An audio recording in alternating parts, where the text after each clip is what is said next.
All right, and we are back with the Gospel of Thomas, translated by Thomas O. Lambden. Last time we got up to, we covered up to 46.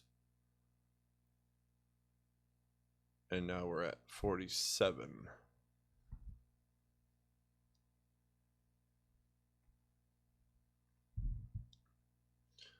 As far as, again, I'm not going to sit here and continuously explain everything in every single detail. Just going to name it, express it, etc., describe it. To understand, playlist link is on the bottom in the description.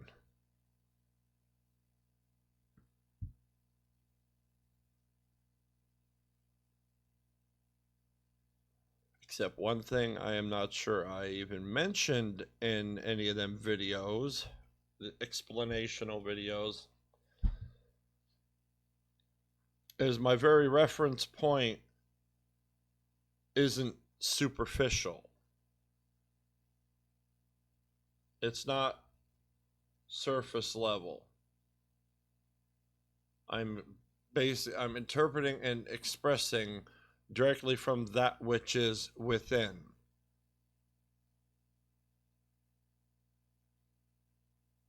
That's where I'm speaking from.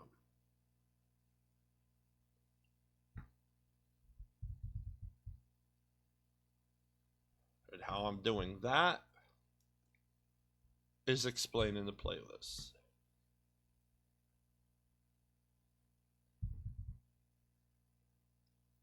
All right, 47. Yeshua said, "It is impossible for a man to mount 2 horses or to stretch 2 bows, and it is impossible for a servant to serve 2 masters, otherwise he will honor the one and treat the other contemptuously. No man drinks old wine and immediately desires to drink new wine. And a new wine is not put into old wineskins, lest they burst, nor is old wine put into new wineskin, lest it spoil it. An old patch is not sewn onto a new garment, because a tear would result."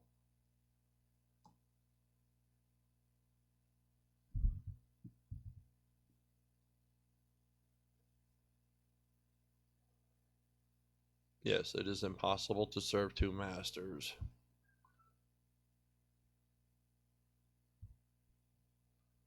Honor one and treat the other unless, in some way, shape, or form, always. Or unless you just eliminate it completely, which is possible. Well, no, wait, no, that never mind. No, that really, wow, that really is what it names. I'm sorry. Wow.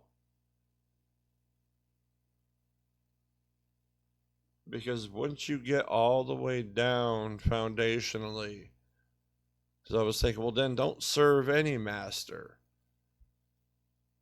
which is technically right, and yet not. Or not all the way to the foundational answer.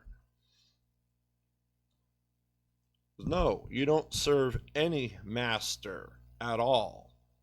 Nobody, there's no hierarchy at all.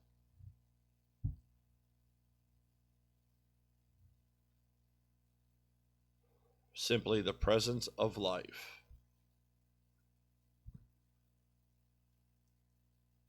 But as far as serving a master, no. You serve that which matters most, that which is life itself. That is what you, if you have to put it that way, serve above even yourself, because it is beyond yourself or anything else. It is the very foundation which allows existence to even be. Simple presence and absence. If it's not presence, then the only thing that's there is absence. Absence only continues itself. Presence is infinitely describable and indescribable.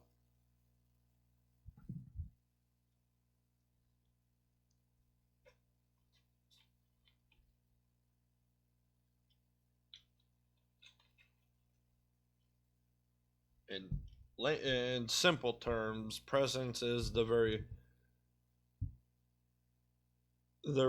presence that continues to flow to and from itself, not serving itself but nourishing others, and in return nourishes the initial presence. It's just continually to and from. It's just a endless, continuous harmony where you inspire one person, they inspire two, and it's infectious, and then eventually it comes back to the first person. That's the simple flow of life. Whereas if you're giving out absence, that's not going to continue to flow, and it's just going to end, and there will be no returns at all, because it's not continuous. Because the moment presence appears, absence is gone. That's what makes absence pointless. Because as soon as presence is present, absence is gone. And yet absence cannot override presence. Hence, again, the flow of presence of life or the absence of life. Life is that which continues to flow. Adding more presence simply magnifies it. Adding absence never truly diminishes it, or never truly extinguishes it. It could diminish it, it could hide it, but it's always there. And when you serve that, and all of that is what comes from that which is God. You serve that, it's more harmony than servitude. It's simple presence or absence, and you just simply choose presence all the time because you know that which matters most, even beyond the self.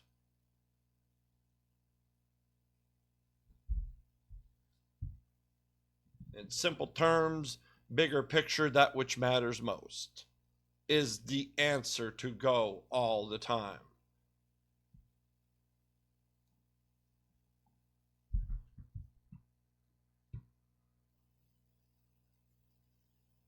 I'm worked up this morning, so that was a nice explanation, though. But that's what it's like. That's what I mean. Like that's what literally it just made sense right now. Like I was saying earlier, I was like eliminate it altogether, which is true in the end because you're not really serving life as a master. It's more of a harmony because it's in you. It flows. It's everything and everywhere. So it's like there's no hierarchy. It's either presence or absence. It's either everything or nothing. It's either flowing or ending. That's not servant and master. That's just the flow of life. There's no hierarchy. It's just life. So it's, if you have to put it within, to understand, it's kind of like an oxymoron. You're serving a master and yet you're not.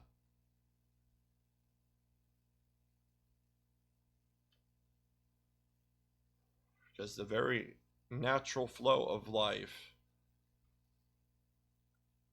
isn't servitude or authority, master servant, etc. It's the flow of presence of what is, and it is in everything of everything. So if everything was naturally flowing as it should, is there really any hierarchy? No, it's just the harmony of life. So what's at the foundation? There's no hierarchy. It's simple harmony of life. That is the foundational answer to what I was expressing on it. Like it somewhat gets eliminated. You're not really serving any master.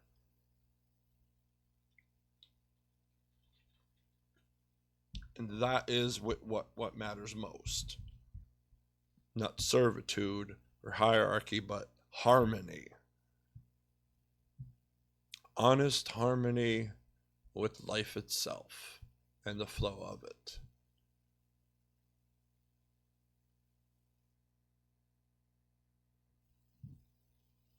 And that is the very thing that fills that hollowness within, that longing for a home that no longer is. Just for that little Easter egg right there, or whatever you want to call it. He will honor the one and treat the other. Yeah, like that's just, no man drinks old wine and immediately desires to drink a new wine. Because, wisdom increases with age, knowledge, information, understanding, etc. And same thing with wine. It gets better with age, to name it simply. So old wine is always better than new wine, to the majority. Everybody got their own palate. And new wine is not put into old wineskins because the old skins are already stretched, and the new wine will have no room to breathe, and they will burst. Thus they burst, it says right there. Nor is new old wine put into new wineskin, lest it spoil it.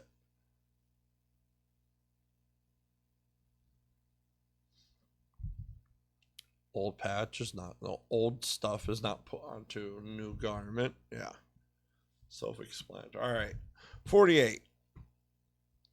Yeshua said, if two make peace with each other in this one house, they will say to the mountain, move away, and it will move away.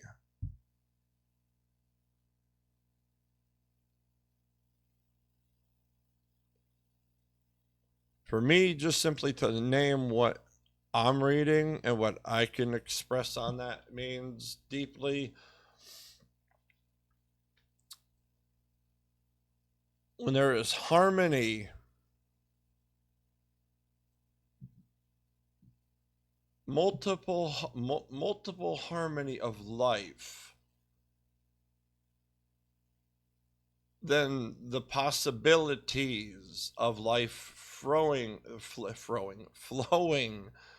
from that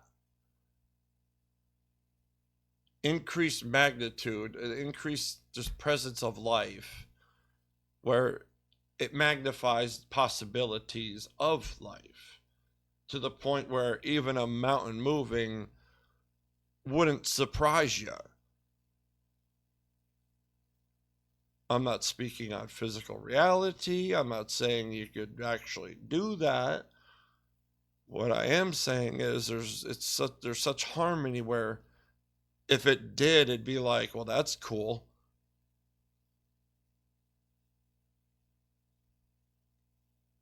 Like, it's just, anything's possible.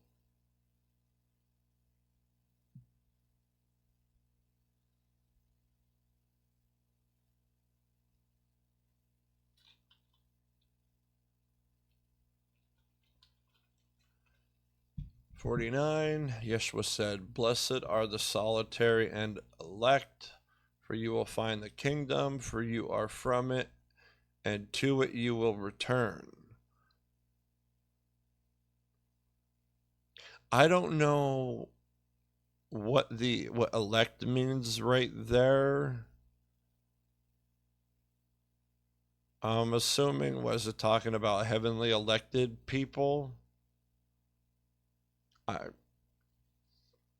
I'm just stating I don't know what that specific reference means, so I'm not even going to include it. I don't have to because there's two references there.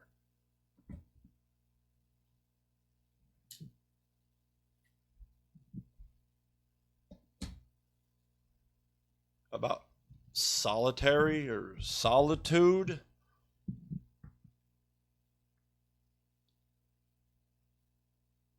Me, I enjoy the solitude. I don't need any, for what I enjoy, simply the singularization of understanding. Reading this, understanding this in any way I could, or any way it's expressing to me, I enjoy it. Not for payout, not for rewards, not for any reason at all, just to enjoy the singular, just the singular act of understanding. Just understanding something is fun for me.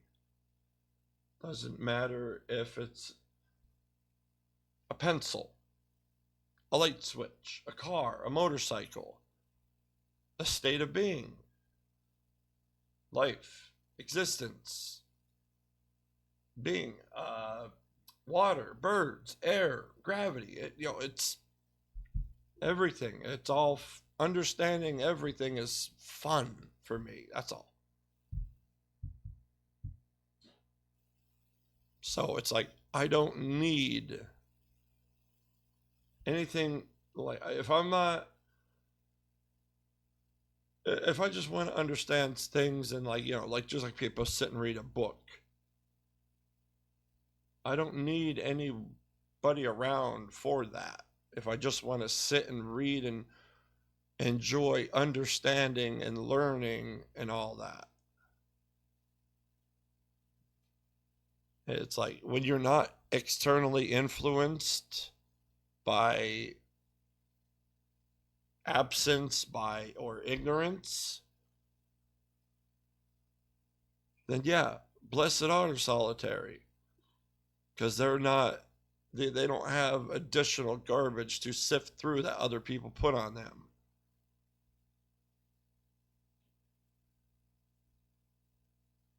So if they're, contemplating to understand life, existence, everything else, if you're not listening to everybody else's opinions, and you're simply discerning for understanding, you're going to get a less distorted picture of understanding, less negative influence and whatnot. And you're going to be closer to truth than illusion. And I guess that says, blessed are they.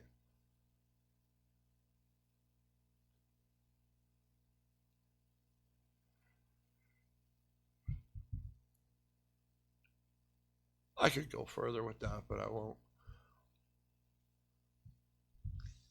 It's just, I'll be sitting here just describing and explaining solitary at a deeper level. It's like, there's a lot here to cover instead of just explaining solitary itself. And, how that could be a blessing and how you could prosper from it. There's just a lack of outside ignorant influence. Too many hands in the cookie jar. That's as simple of an explanation as it could get. Too many hands in the cookie jar. When you want to go and look in the cookie jar and try to find the best one in there, so to speak, Or even just take all the cookies out and analyze the jar and everything that's emptiness inside of it. You can't do that with a bunch of hands in the cookie jar. So again, the less you learn more in solitude to take out into, public interactions and whatnot than you do from the opposite, from the other way around. You learn more in solitary that you could take out into whatever situation externally from solitude that you want to use. Whereas it's not so much the opposite.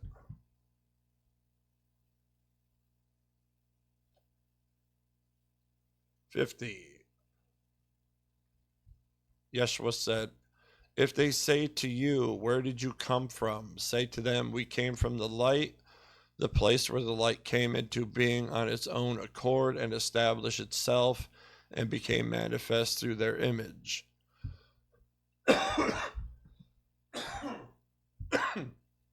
Excuse me.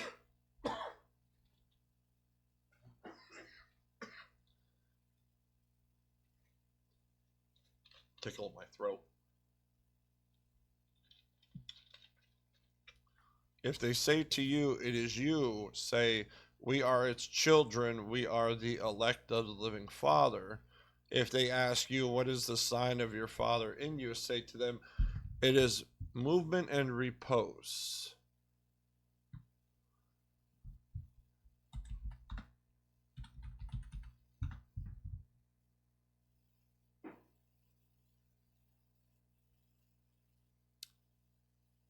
Repose means a state of rest, sleep, or tranquility. Perfect.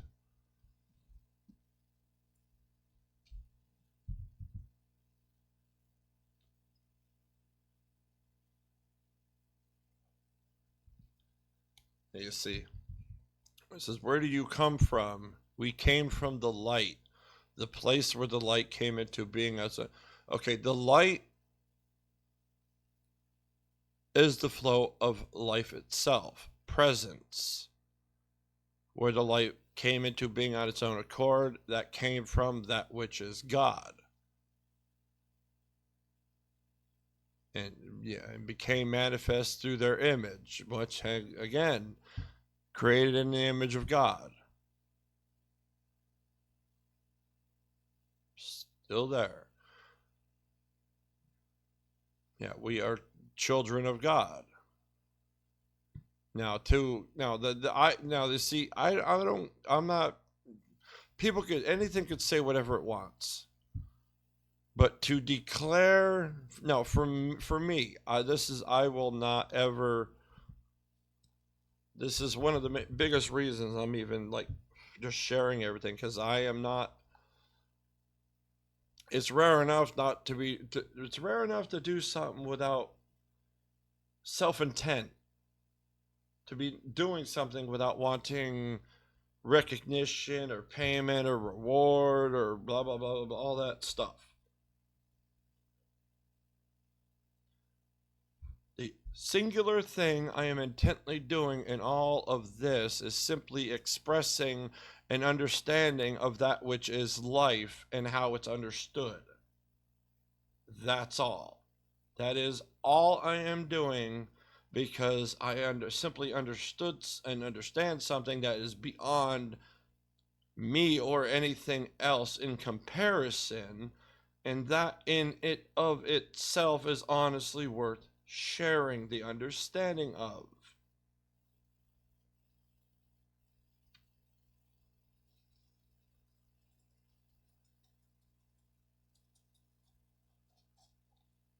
So to claim any kind of title, hierarchy, or anything from the receiver's end is a false claim. Anything from God, from that which is God, is only that which is God's to declare. I myself, that's for me. I will not accept anything else. That is why there is nothing, I will not accept anything even read that claims, that we are the elect. It's like, well, unless God himself told you, then you are wrong in your claim. Me, all I will say is, I, in my complete existence, in every which way, shape, form, etc., belongs to that which is God. That's it. Everything else is God's to declare. Not mine to claim, not mine to state, not mine to even delusionally tell myself. I do not.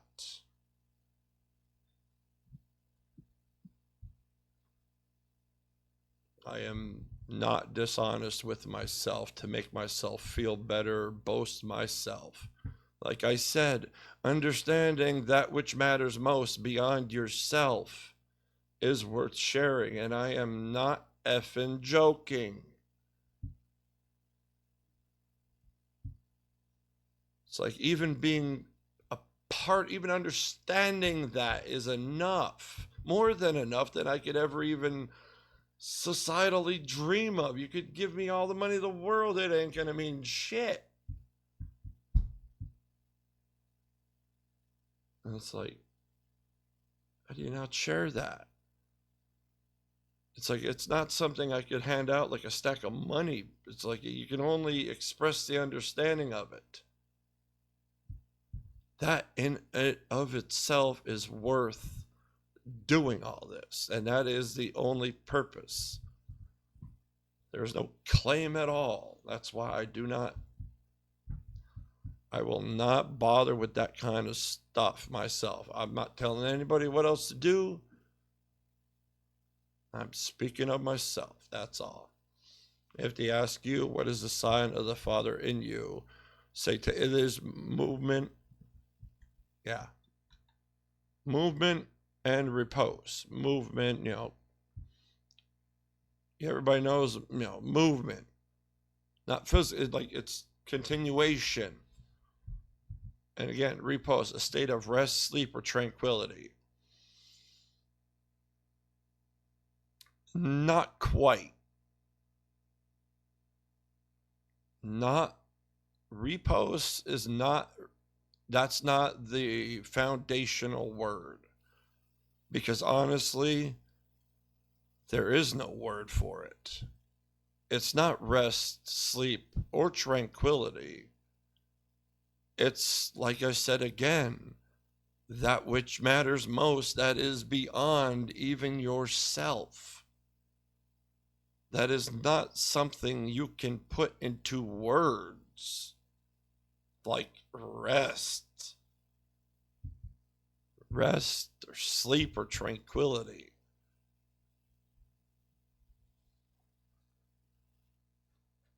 It is beyond verbal expression.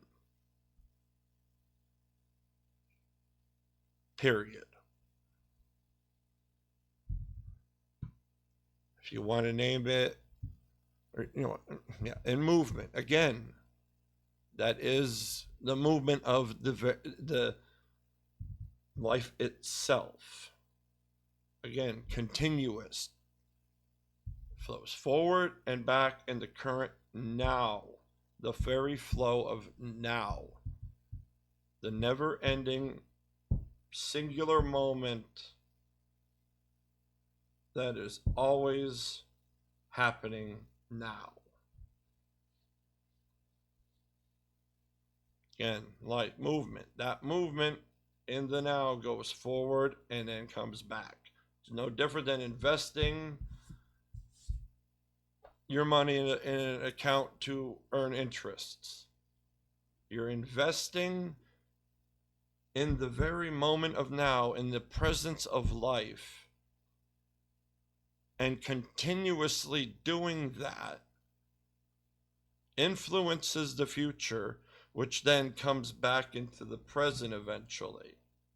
Always flow back into the now, the very flow of life.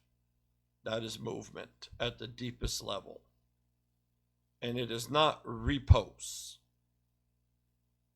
It is beyond verbal description or verbal expression.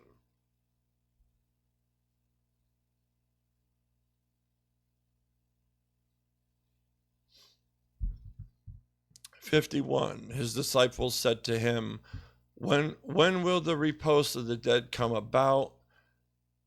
And when will the new world come?" He said to them, "What you look forward to has already come, but you do not recognize it."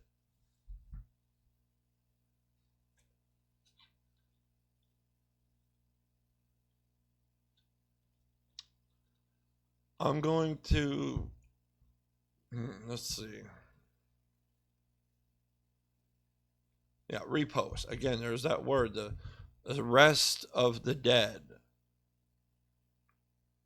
As in, well, if they're not in a state of repose, then they're in the opposite state, which is negative, suffering, unrest, etc. Unrest of the dead. When will that come about? And not the physical new world that is referenced later, but the new spiritual foundation.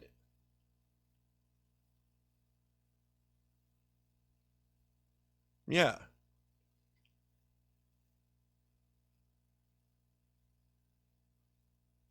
Because of his sacrifice on the cross, he gave out the Holy Spirit, that which is the very essence of life, freely out to everybody.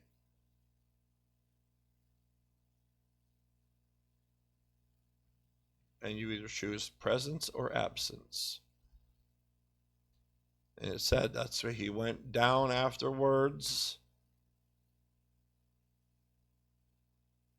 and brought them out, which was the dead.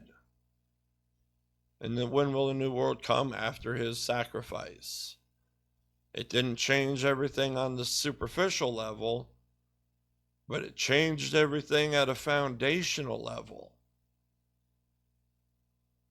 Just because you can't physically see it doesn't mean it's not there.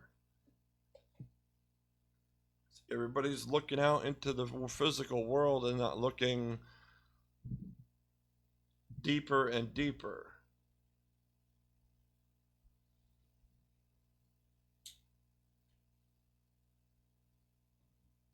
Oh, what's that technical word for that? Deeper understanding. Always understand deeper meanings. Ontological.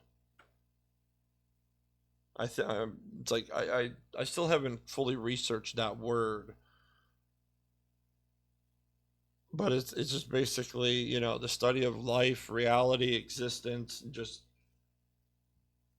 and I've been doing that naturally my whole life. It's like, well, you're alive, you exist, you're in reality. How are you supposed to navigate it if you don't understand it first?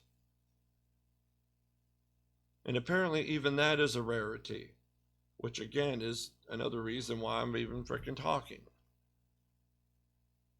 It's like, I never thought that was rare at all. I thought that was normal. Except I do it all the time. Like I said, I enjoy understanding ontologically, understanding the very deeper meaning of things, all the way down to singularities to foundationals. It's fun. All right, where was I? I'm just kind of, I had a bad morning and I'm kind of just dancing around now, and easier mood, or easier state, to put it specifically.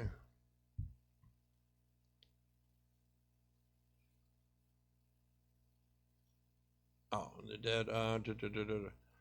Yeah, what you look forward to has already come. He was referring to himself about to go on the cross, but you do not recognize it. Well, yeah, they can't see into the future. Sadly, I hate that. You have to be freaking. You gotta have it shoved in your face to understand it first before, and then to understand something, and then but then it's too late. It's after the fact.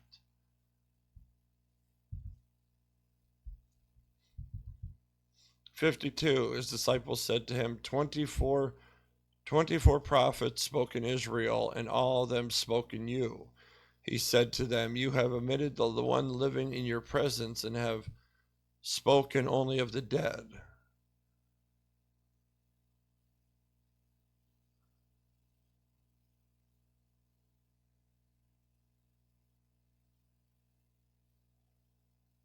Omitted. Yeah, I was about to say leave out, but I don't know. I didn't. I thought that's what I read it meant, but I didn't know the definition of omitted. I figured it meant left out, or named last. It's like, no, they named the 24 prophets first and put them all on him, when no, the 24 prophets were speaking like Yeshua. It's the other way around. Doesn't matter if the 24 came first. It's still the other way around.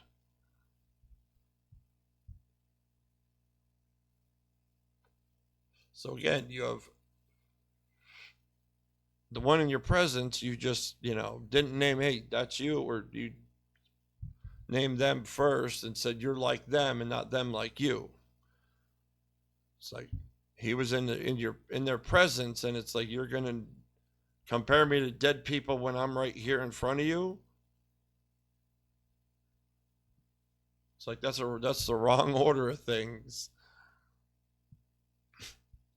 52, his disciples said to them, is circumcision beneficial or not? He said to them, if it were beneficial, their father would get them already circumcised from their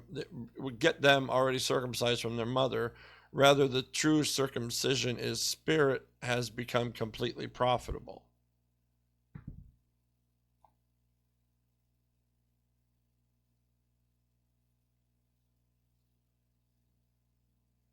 Oh, that is juicy at a deep level. Oh, a foundational level, if you want to call it that.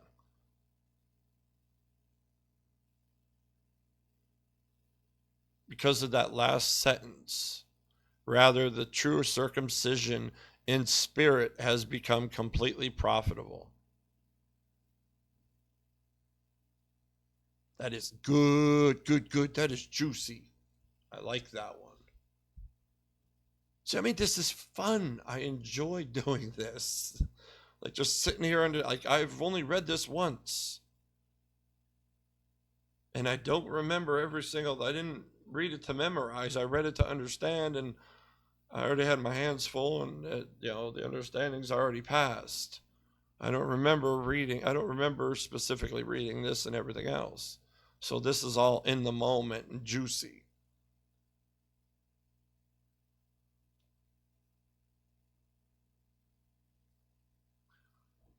It's the inversion of proper order that is biblically put. The order of life.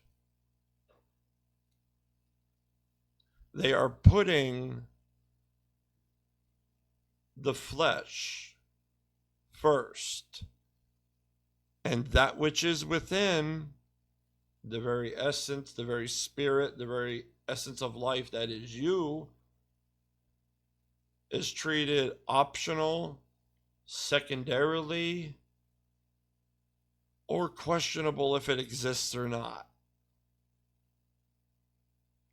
And let me tell you, you're inverted.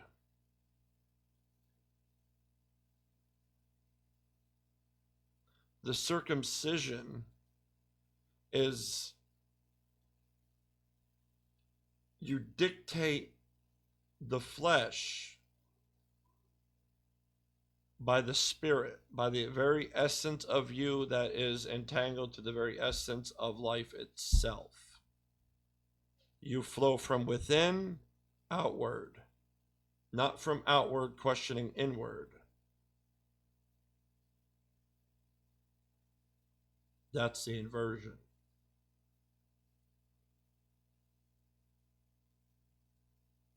You're circumcising your spirit to please your flesh. And then everybody wonders about what I named earlier, that hollowness within yourself. They call it a home, longing for a home that's no longer there. No. To put it within that context, that's basically spiritual circumcision. You are hollowing out your very essence, your very core, your very spirit, soul, consciousness, etc.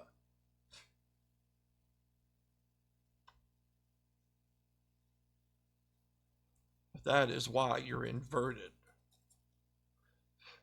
Because that which is of life and the flow of it does not ever take away. Now, I'm not referring to natural occurrences here. The flow of life is continuous.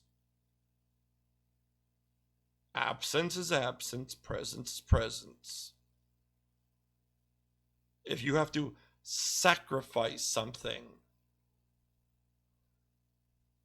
at a foundational level, and if you have to lose something, you don't always have to gain, but if you have to lose something, that is absence. Absence is not life.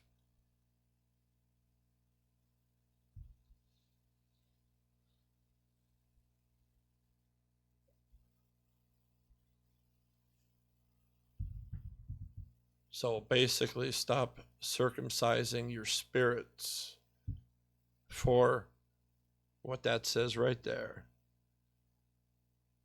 Profit.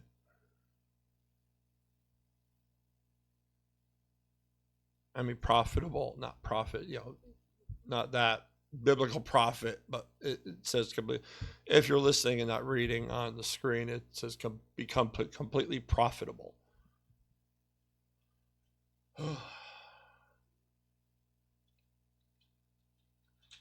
And still, I'm having a blast. I enjoy this. I'm having fun understanding this. It's heck with TV, man.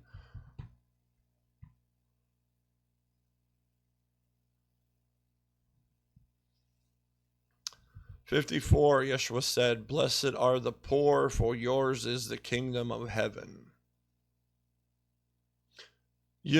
Prior to understanding, I had no idea how that could ever make any sense. For how much struggle and suffering and nonsense from poverty that it brings. What could possibly be blessed in that trash heap of a situation?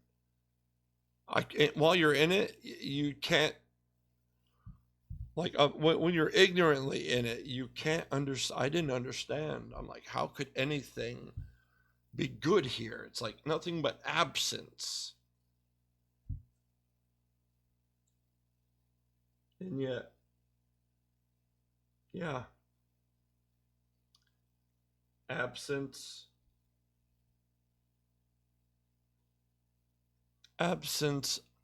of negative absent influence of absence, if I put that right. The less societal influence you have that is on you, the closer to being oriented to life you will be. And that which is life is beyond everything in comparison. So you might be in physical poverty, societal poverty, cultural poverty, whatever.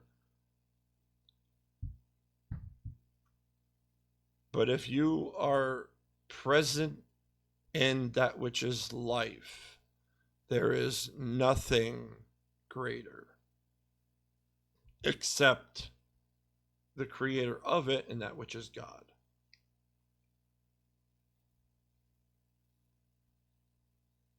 And it's like, once you understand that, it's like, it's just, the understanding is just, I could sit here for days explaining on just that and not stop. Then the level of nonsense, it's like, all that negative and the whole poverty thing is man-made, culture-made, societally made. Who chooses who has less or more? The ones in control of it. And if those in control serve themselves, guess what? They're not serving life. So poverty is man-made, man done to itself as a whole over time, serving itself and not serving life. Because life only gives and harmonizes. It does not ever take away. I'm not referring to natural occurrences, though. You know, car crashes still happen. But then again, if there were no cars, nobody would be crashing. See what I mean? The level of nonsense added. It goes, it's, yeah. But quick break time. I gotta go to the bathroom.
Mr. Kaiser, had a puppy dog.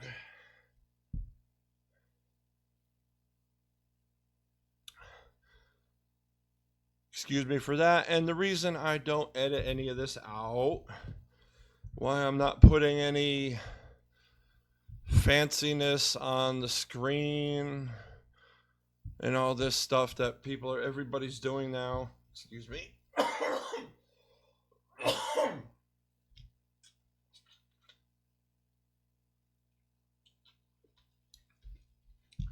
Everybody's editing things and having AI create all these videos. Damn it, excuse me.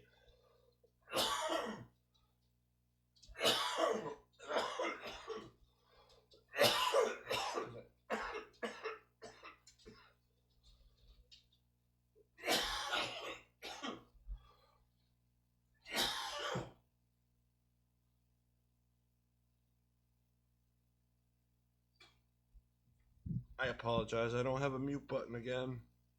I forgot to program the key for it. Now I got phlegm right there in the middle of my throat. That's like stuck there and just like tickling my throat to the point where I'm continuously coughing. And it's like it won't come up. It just tickles more and makes me cough more. So I'm not trying to be gross. It's just, it's working against me. That's all.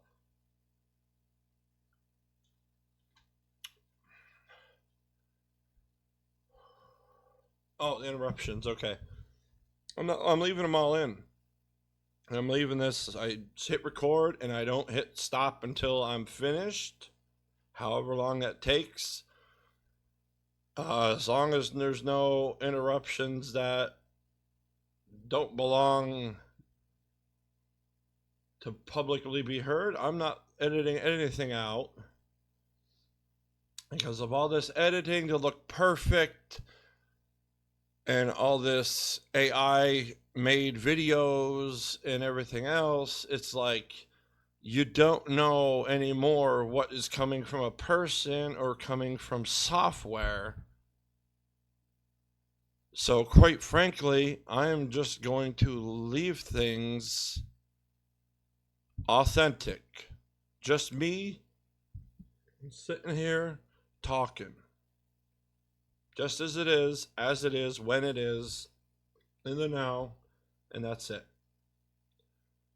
I'm not going to chop things up, make it look all fancy and what it's not. I don't care about looking fancy. The only thing, like I said earlier, I care about is just sharing the understanding. That's all. It's not about any presentation. It's only about the understanding and what is being expressed. That's all. Just the words. The words are important. That's it. I'm not going to monkey around and jump through hoops just to get people to pay attention. It's like I'm going to create a library of information doing this, and it's going to be like, once it gets to be enough, I'm going to reach out for, sharing information and possible opportunities or whatnot, or whatever comes next from doing this. I don't know. But other than that, it's going to be as it sits.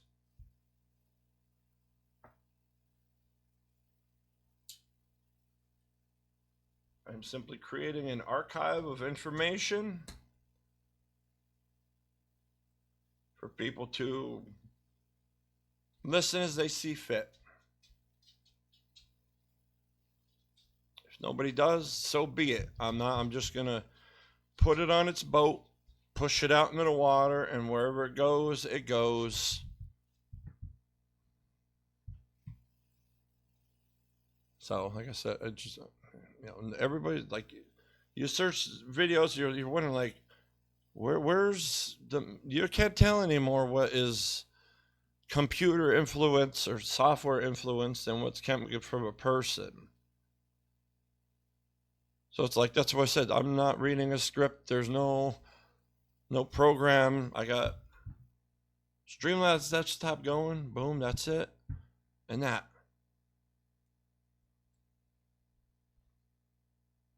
Just me and the text with the microphone. That's all. I'd have a camera, but honestly, this is easier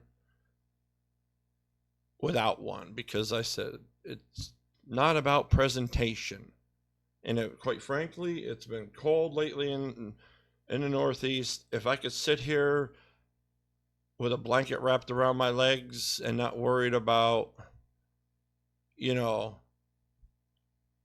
a presentation, then it's that one less thing I have to bother with.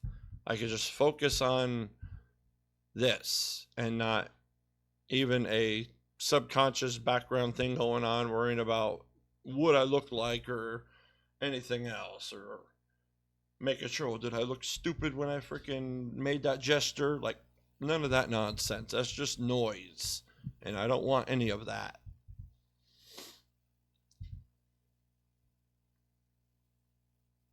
And I'm just bantering right now, so let's get back into it.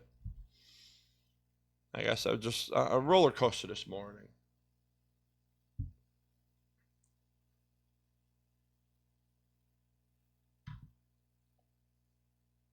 All right, that was 54. 55, Yeshua said, whoever does not hate his father and his mother cannot become a disciple to me.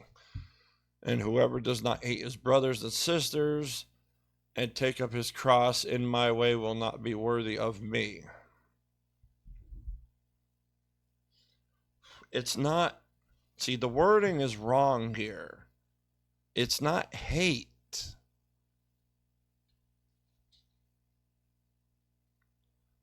It's valuing something beyond yourself, beyond others, and they are basically secondary to it, but it enhances more than as if they were primary. Put it this way. I'll put it in just plain utter English.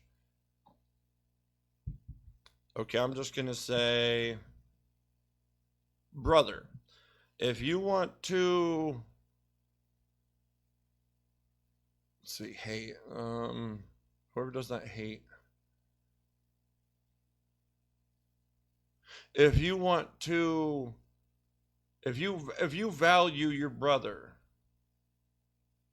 like the most of all, always there together, attention, always what's, better for each other. It's like people think, oh, that could go, sky's the limit. And yet, if you value that which matters most, and that which is, that which is life itself and the flow of it, above everything, yeah, it explanationally puts people second, and yet by being in harmony and serving, harmony with life and choosing those over and over, not really in servitude, but knowingly what's going to continue, that which matters most.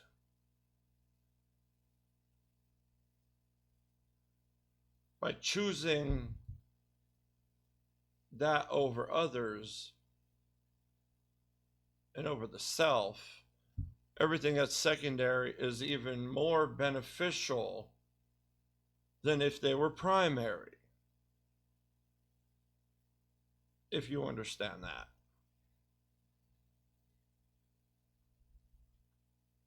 It's like if you're ignorant of life and that which matters most, and you and any other person, two people are just interlocked together, serving each other, doing what's best for each other. They're only in their own tiny little world, which isn't wrong, but it's not what matters most. It's like, yeah, they could improve each other, but there's still ignorance there. You still only know what's between you two. Whereas life itself includes everything and anything.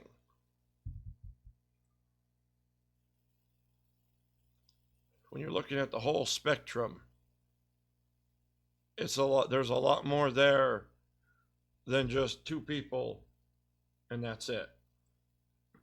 That's all it's saying. You don't hate them. You categorize life accordingly. You act accordingly. You be accordingly. You harmonize accordingly.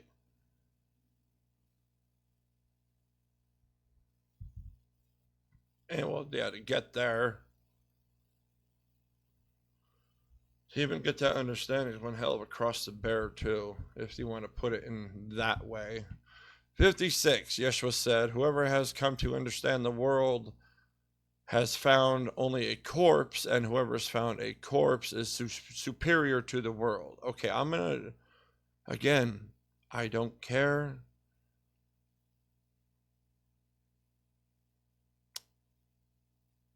I make no claim or authority or anything to do with that whatsoever. Because again, foundationally, life itself, that which matters most, it is not superior nor is it inferior. It is presence or absence. It is either in all things, no, it is in all things, or if it's not, then nothing is there. Nothing continuous, at least. And yes, whoever has come to understand the world has found only a corpse, a spiritual corpse, an essence corpse, a soul corpse, consciousness corpse, whatever you want to call it. Because they're serving the flesh and superficiality first, primarily. Even if they don't know it, that ignorance is there, and it is apparent everywhere you look. I'm not saying it's all bad. I'm saying it's there to look at. That's why the world is being referred to as a corpse.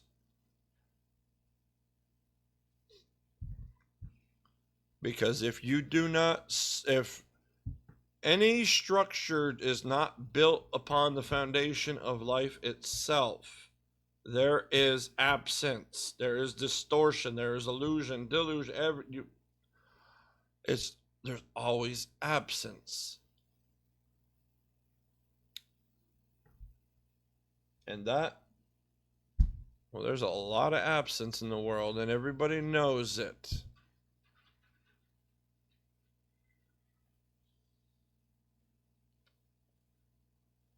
And does that, if I understand how bad the world is, does that make me superior to it? No. Is the understanding of presence of life superior to the absence of it? In it of itself, yes. Foundationally, yes. Not the person.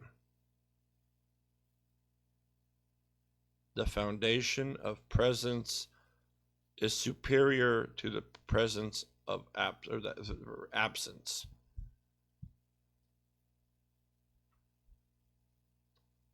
That is the foundational answer, which leaves all their answers, has no need to make it about hierarchy.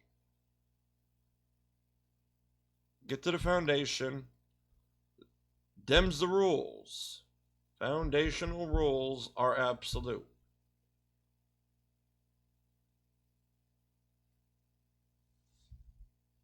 Presence or absence.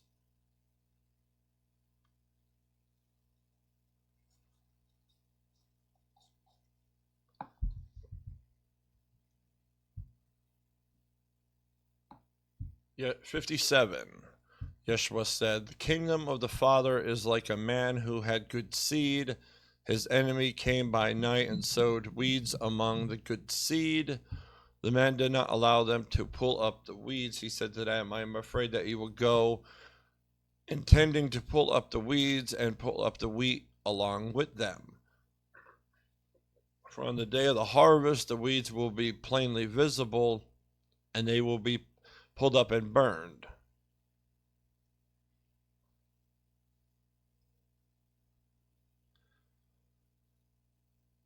The simplest way to put that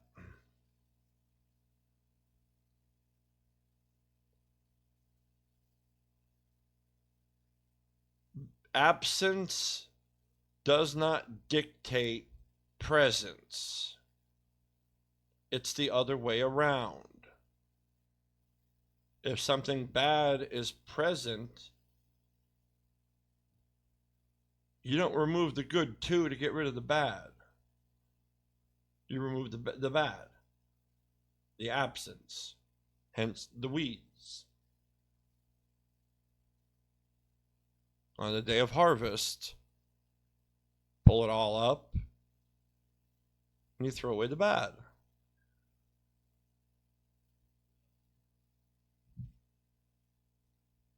It's as simple as that.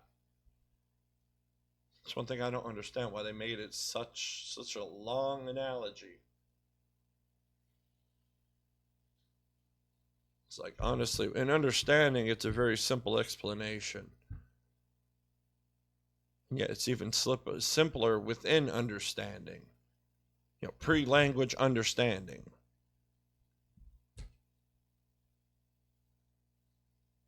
58. Yeshua said, "Blessed is the man who has suffered and found life."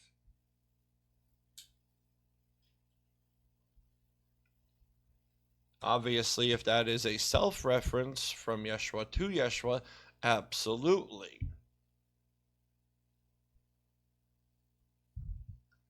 If that's referring to the process of a living singular individual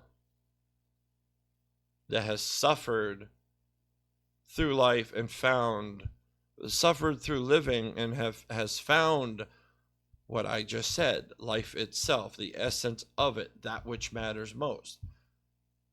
Yeah, in every way, shape, form, explanation, any way you put it, that is a blessed person.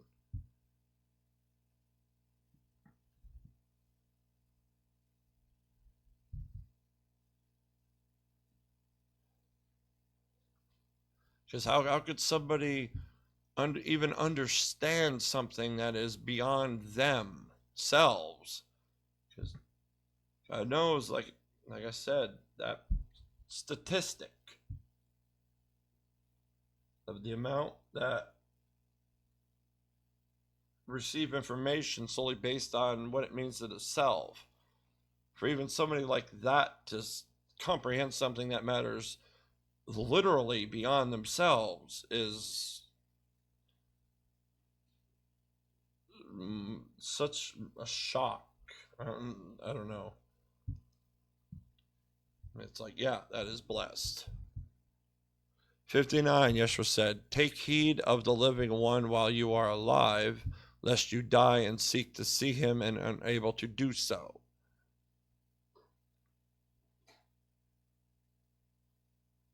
Harmonize with that which is life, which flows from that which is God, before you die, and then it is too late, and you will be unable to do so.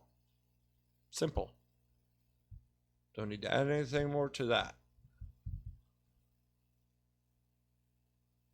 60. They saw a Samaritan carrying a lamb on his way to Judea. He said to his disciples, "That man is round about the lamb." They said to him, "So that he may kill it and eat it." He said to them, "While it is alive, he will not eat it, but only when he has killed it and it has become a corpse." They said to him, He cannot do so otherwise." He said to them, "You too look for a place for yourself within repose, rest, etc., lest you become a corpse and be eaten."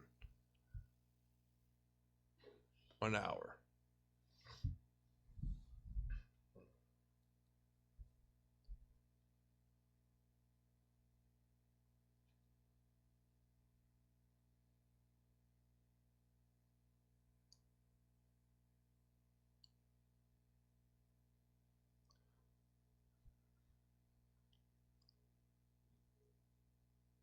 Look for a place for yourself within rest, etc., within repose. So if you don't, you will die and be eaten.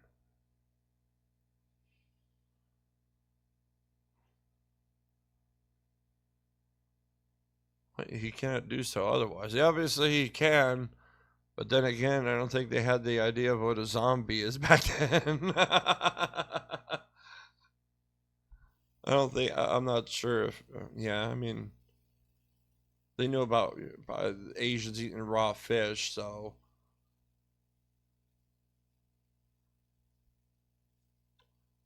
think of the deeper meaning. It's probably about presence and absence.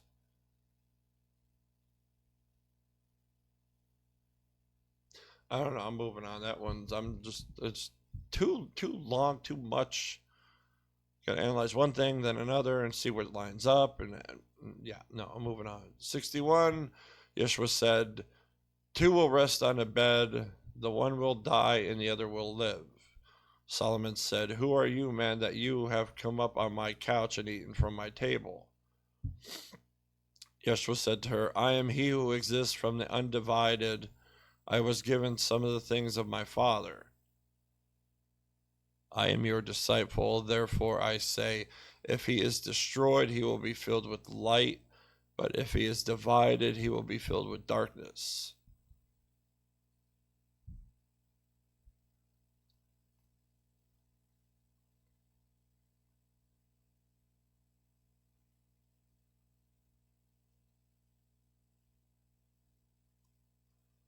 From the undivided, from the very presence of life itself and that which is God. Exists from the very undivided presence of life and given some things of that which is God that expresses life into being.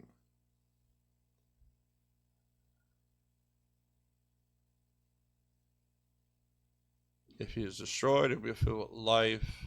But if he is divided, he'll be filled with darkness. And what's destroyed? The ignorance. So ignorance is destroyed to be filled with light. Yeah. If you learn presence from absence. Divided. Being divided what? Spirit and body?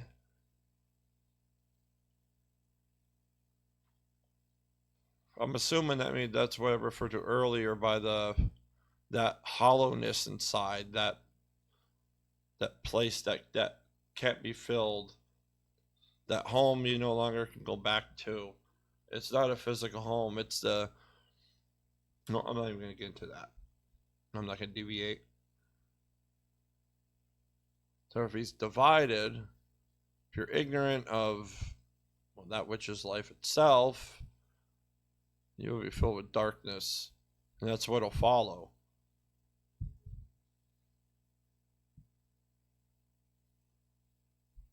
"62, Yeshua said, yeah, hi pickles. Was it lunchtime already?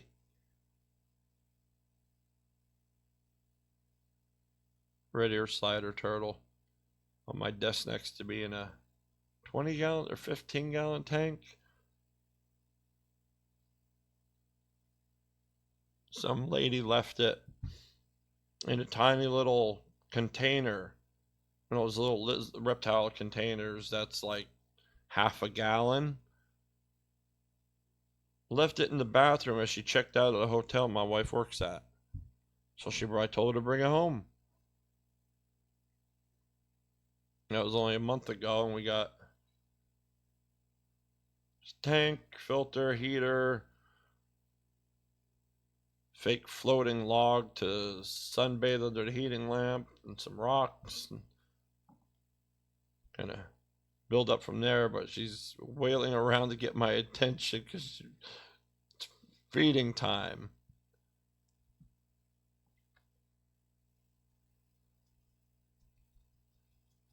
Okay, I see ya. They could wait.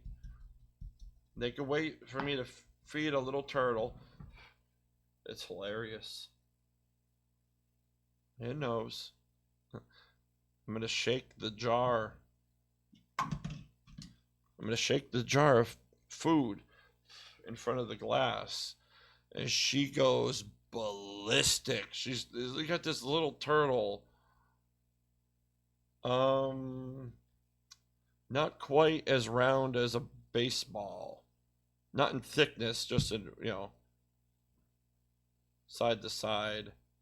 Just barely just started getting away from that bright green of a baby color. And she knows a feeding routine, so if I shake it, she'll go nuts. You get these little arms and legs just flailing. There she goes. Feeding time. She's going nuts. It's the only thing I wish I didn't have I wish I had a camera on. Here you go. Over here. Have a grub. There you go.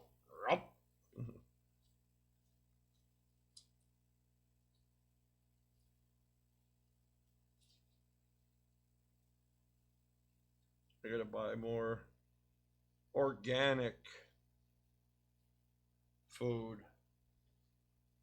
Other than I got a mix of pellets, grubs, and shrimp.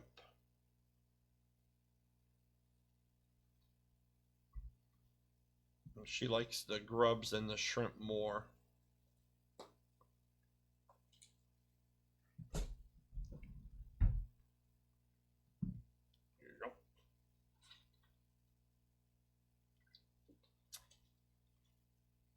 You happy now, Pickles? Looking at me over like, yeah. All right.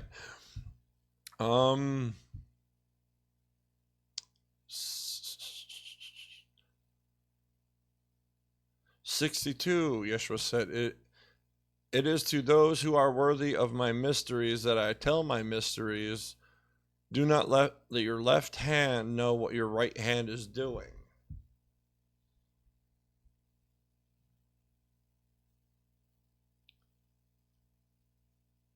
Oh, I'm trying to think of how to word this one.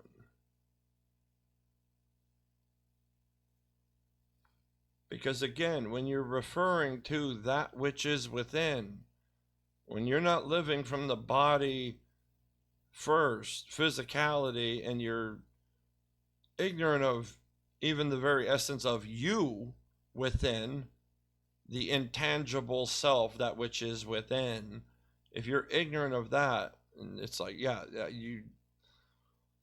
I'm not talking from there. I'm referring to that which is within, which is pre-language understanding.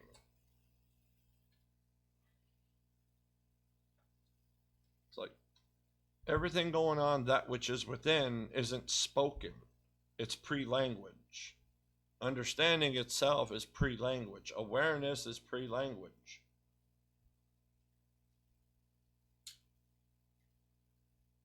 When it's referred to that which is within, not your physical self. I'm talking about like consciousness, soul, spirit, essence, etc. Now, I'm just going to speak on this. Do not let your left hand know what your right hand is doing.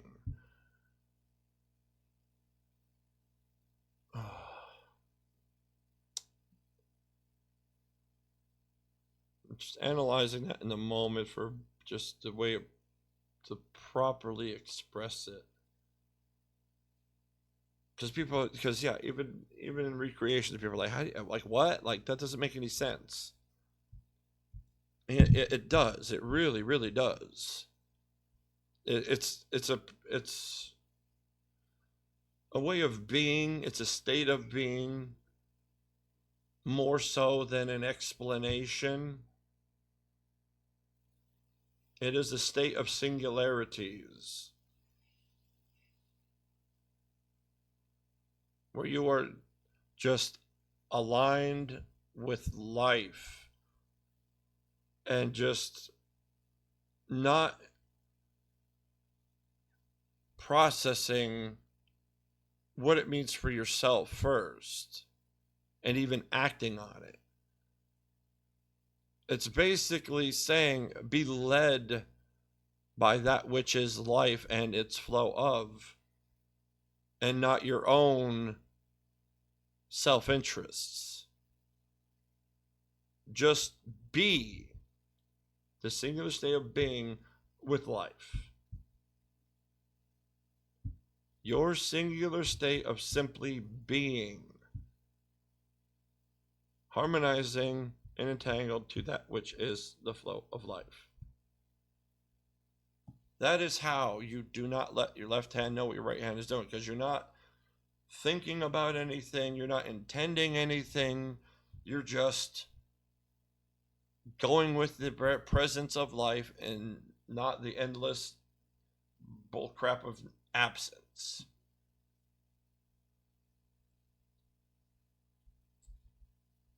Because if you have to stop and think about it and reflect on it and do it for yourself, then you're doing it for yourself. You're not doing it for life.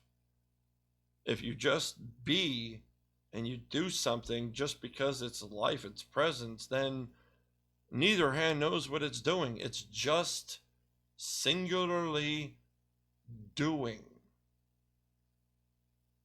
And until you get to those states, I doubt you even really, you won't, I don't think you really understand even the words.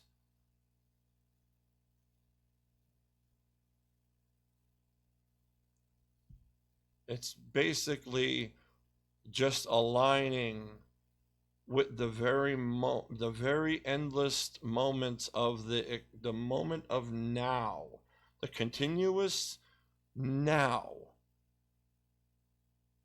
Being in line with that and the flow of life, the flow of presence of life.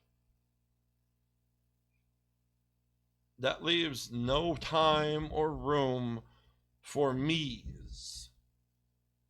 Which hand is doing what? I don't know, because I'm already in the now, and my hands are moving, and I don't even have time to realize what I'm doing. I'm just doing it. It's like that. Or the body is simply being reactive. It is not being primary. It is the tool being used for that which is within, and that which is within is serving and being in alignment and harmony with the very presence of life itself.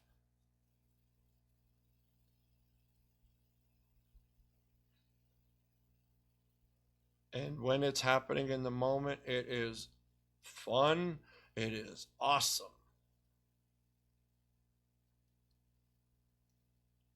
I mean, it's actually just like last year, this past summer. I was mowing my grass. I was just, mowing and in deep contemplation as I was mowing. I think I had music playing in my ears.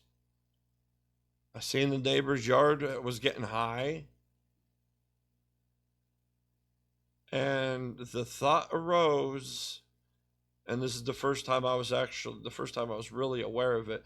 The thought arose, and then I noticed the hesitation thought, like literally the pause right after realizing it, like you pause to think about what to do. I stopped myself right before that ended and simply did it. I mowed his grass. He came out asking why. I said, I just chose to do it. Not God told me to do it. I looked, I seen the grass need to be cut. I didn't sit and think on it. It needs to be cut. Let's cut it. I'm already cutting my own. Let's do it. Not all that, but let's just do it. No thinking, no discussing, no debating, left hand to right. Just do it. No thinking at all.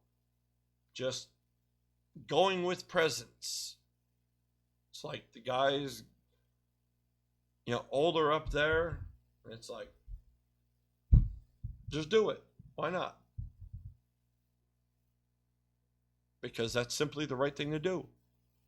Not even that. Just that's just the thing to do. That's it. It's just hard to explain because it's like you stop. You just stop all thought. You just stop contemplating on it and just do it. It's like telling yourself, shut up completely, and your whole self just shuts up, goes silent, and you just do it. Like, don't debate it, just do it. not for any rhyme or reason, not for anything of the self. Just the grass needs to be cut. Doing something good, that's presence, let's do it. Except explaining it is longer. When you're understanding it in the moment, it is like instantaneous. There's no thought. It's just do it. And that's, neither hand knowing what anything either is doing. You're just watching it happen. That's basically it. It's like you're just watching your body do what you want it to do, and you're just watching it do its thing. Almost like a passenger, but not.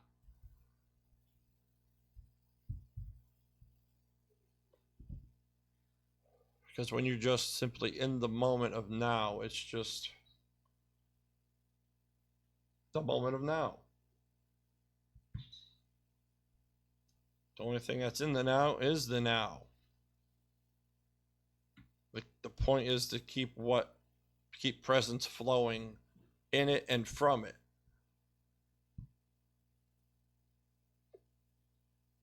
That's the whole thing. Just keep the presence of life flowing. That's it. Remove yourself from the equation entirely, other than being the one who is physically doing it. 63, Yeshua said, there was a rich man who had much money. He said, I'll put my money to use so that I may sow, reap, plant, and fill my storehouse with produce, with the result that I shall lack nothing.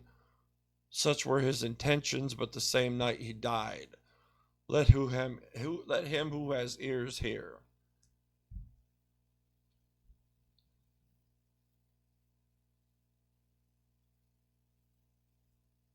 And that's another simple one tied to the now that I just referred to. Excuse me.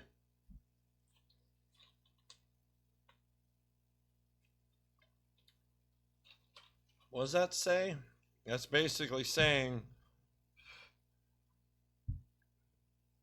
we exist, life exists, presence, absence in the now.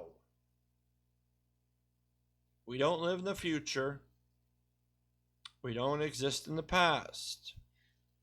Everything is always the endless flow of now. So what happens if you do not invest in the now, but only invest for the future? See, that's a one-way forward, not harmony to and from.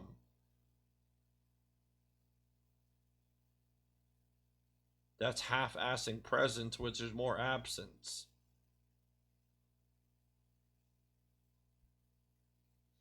So it's like, what happened? Well, now all his effort is gone. Because he only worked for the future and didn't exist and live for the now. That is the ever-present now.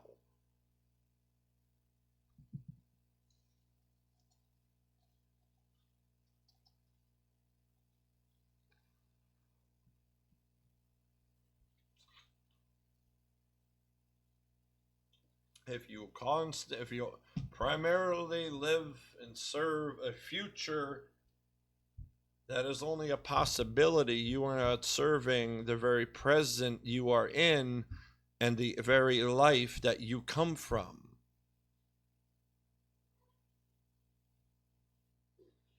I just heard.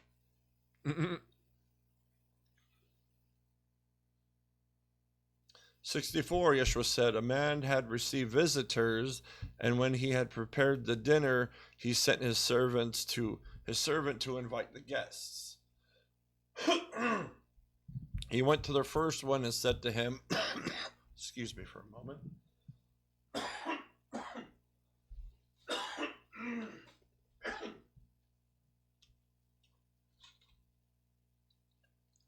He went to the first one and said to him, my master invites you. He said, I have claims against some merchants. They are coming to me this evening. I must go and give them my orders. I ask to be excused from the dinner. He went to another and said to him, my master has invited you. He said to him, I have just bought a house and am required for the day. I shall not have any spare time.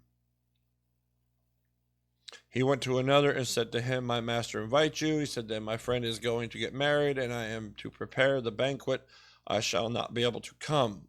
I ask to be excused from the dinner.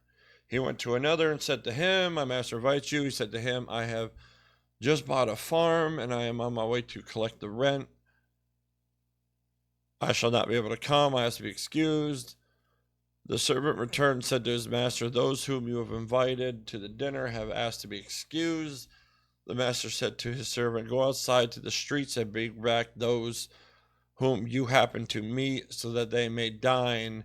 Businessmen and merchants will not enter the places of my Father. All of that mouthful, just to express worldly priorities over that which is life priorities.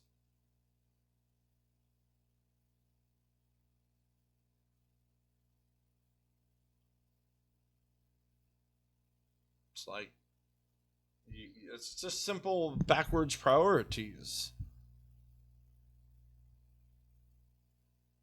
It's like, it's like, well, if any of those, if they went to the dinner instead, would life continue if all their prior engagements fell through? Yes. If they didn't go, they would be choosing absence over presence, even if they continued to be living. They chose themselves and their own goals and their own needs and their own stuff. Keyword there, stuff. Over the very presence of life.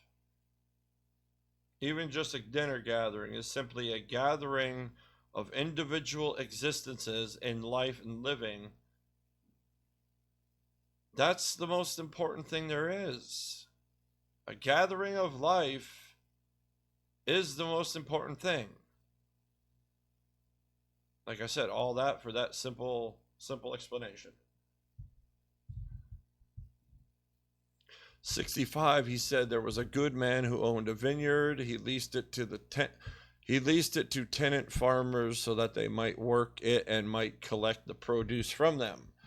He sent his servants so that the tenants might give him the produce of the vineyard. They seized his servant and beat him, all but killing him. The servant went back and told his master. The master said perhaps he did not recognize them. He sent another servant. The tenants beat this one as well. Then the owner sent his son and said, perhaps they will show respect to my son, because the tenants knew that it was he who was the heir to the vineyard. They seized him and killed him. Who has ears hear.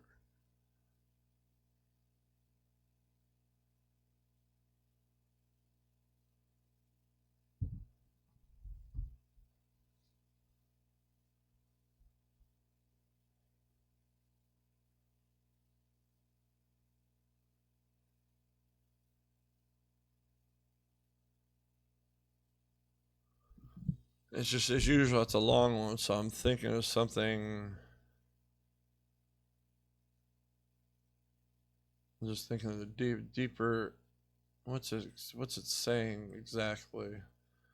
Other than the people choosing greed over even physical well-being or even physical, life. Hear how wrong that is, and what they value over life. over another's well-being. It's like, yeah, you don't need a lot to see how messed up that is. So I'll move on. 66, Yeshua said, show me the stone which the builders have rejected. That one is the cornerstone.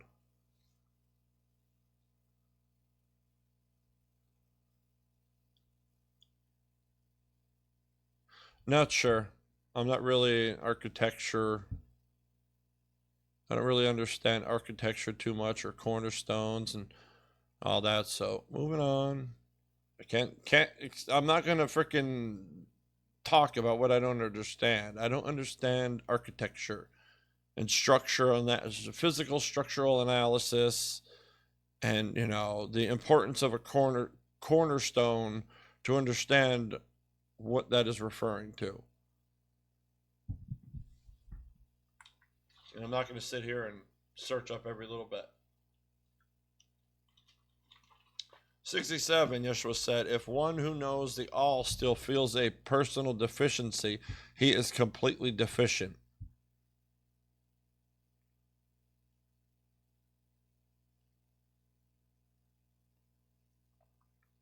If the all is referring to that which is life itself, that which matters most, that is literally the all, short of that which is God himself,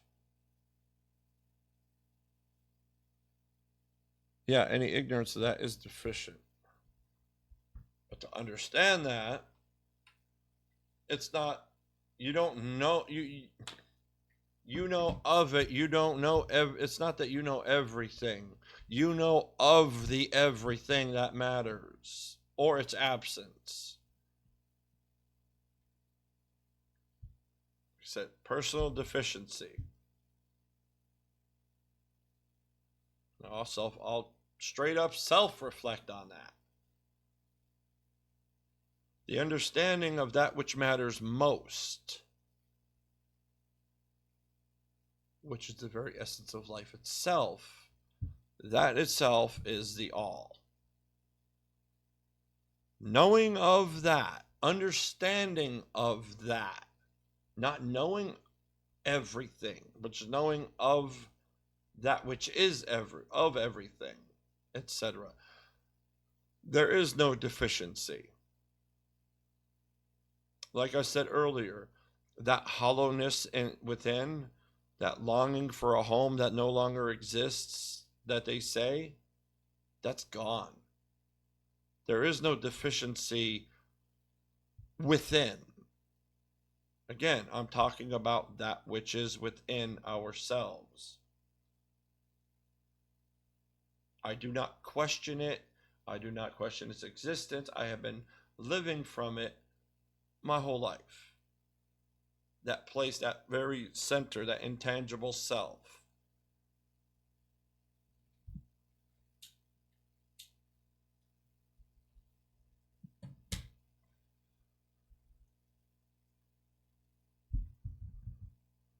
So I know all too well that hollowness. And then to understand life and what's followed this past a little bit more than a year now, it's unimaginable prior. Honestly, I'll tell you that. It's just 68, Yeshua said, blessed are you when you are hated and persecuted. Wherever you have been persecuted, they will find no place.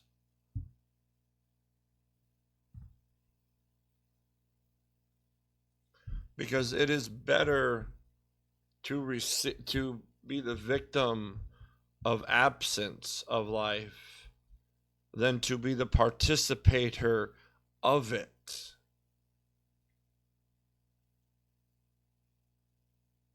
It is better to die in the presence of life than it is to live in absence of it. Because one thing is absolutely certain to happen within biology, and that's the grave. Not to continuously say that, I don't want to flag anything using that language. So it's like, well, you're either in presence or you're in absence, and one ends and one continues.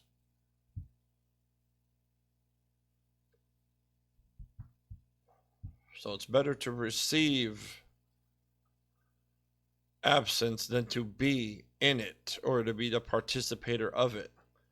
Quite frankly, you want to name it in even just schoolyard nonsense terms, it is better to be bullied than it is to be the bullier.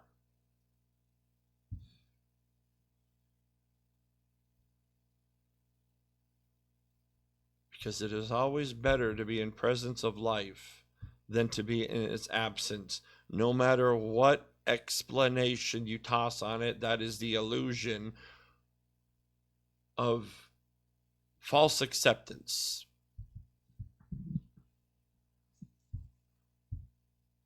"69, Yeshua said, "Blessed are they who have been persecuted within themselves. It is they who have truly come to know the Father. Blessed are the hungry, for the belly of him who desires will be filled."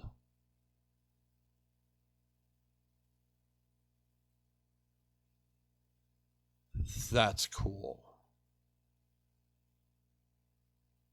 Blessed are they who have been persecuted within themselves.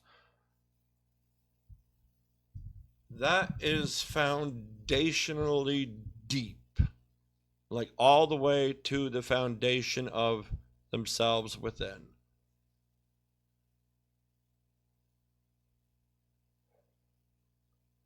How do you persecute yourself?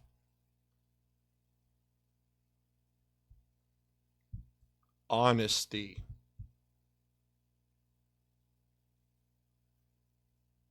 Everybody has sinned. Everybody has skeletons in their closet. The point, don't have a closet. Face every illusion, every negativity, every absence, every wrong you've ever done within yourself. Be honest in complete transparency within yourself, to yourself. That can be transparent before the Lord, before that which is God. And that's what it says. You need to be foundationally, singularly honest with yourself, within yourself. You need to be in the singular state of honesty, to have no closet for any skeleton to be in. And the way this world is, be careful with that.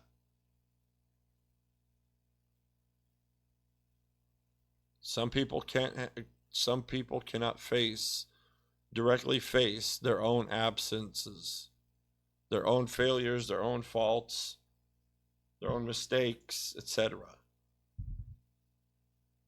And yet that is what you have to do. You have to face every single demon within yourself. That is persecuting yourself within. It feels like you're ripping yourself apart for all of your wrongdoings. And yet all you're doing is ripping off the absence from your soul.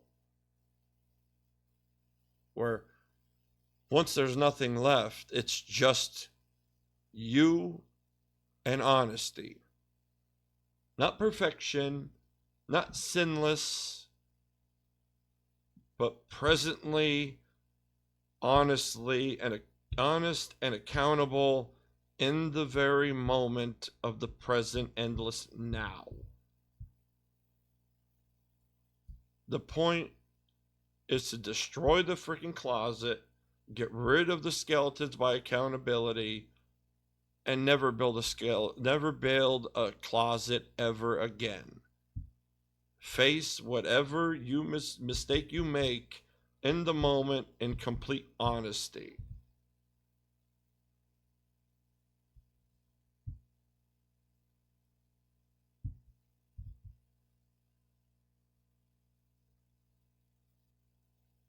Blessed are the hungry, for the belly of him who desires will be filled. Cause and effect, the flow of life. Whether that's, well, not everybody gets their belly filled, even if they're good in this world. But that's superficially talking, and if even good people starve, which they do, then obviously that's not being physically literal. That's not being superficially literal. Obviously, that is a deeper meaning.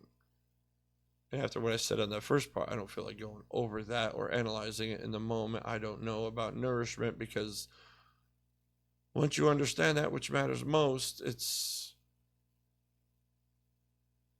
a hunger and you're nourished at the same time. Everything's just fun.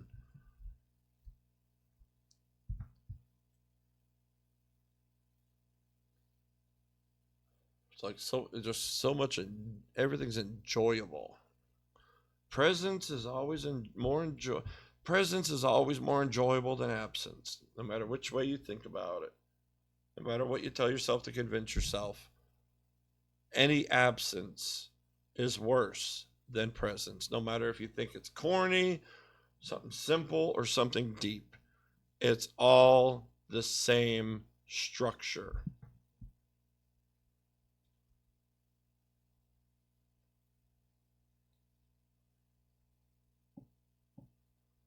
Even like little kids. Oh, I don't want to kiss my mom on the cheek or tell her I love her in public getting out from school because it's embarrassing. That right there is the earliest self-given illusions, just to fit in, just giving an excuse to choose something else over that which matters most. See how subtle and simple it gets? Where in presence of life, even in front of the whole entire world, telling you not to, or thinking it'd be corny, or, stupid things kids think.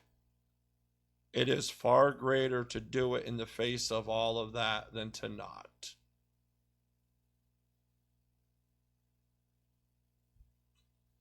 Even the simple things like that mean more than comprehension.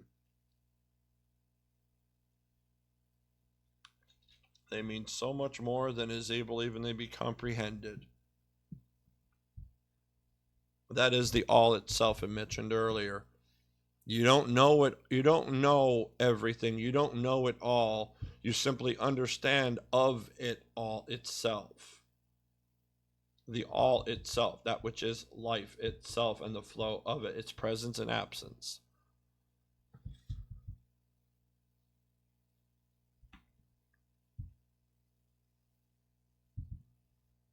All right, where was I?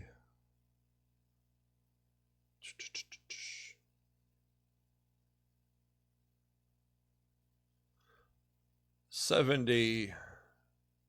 Yeshua said, that which you have will save you if you bring it forth from yourselves. That which you do not have within you will kill you if you do not have it within you. If you want me to go to the extreme, since it is referring to that which is within, again, presence and absence. If you're not in presence, if you're in presence, it will save you. If you understand that which is life, and it flows from within, not from out to within, then you will be saved, because that is presence. Presence continues. If you are not, it will kill you. If you do not have it within you. Obviously, that is just, obviously physical law, you're still going to perish regardless, but it's referring to that which is within. So to name it in finality, that would be the second death. That would be, there is no you with, I don't know if there, I felt that hollowness inside before for too long, but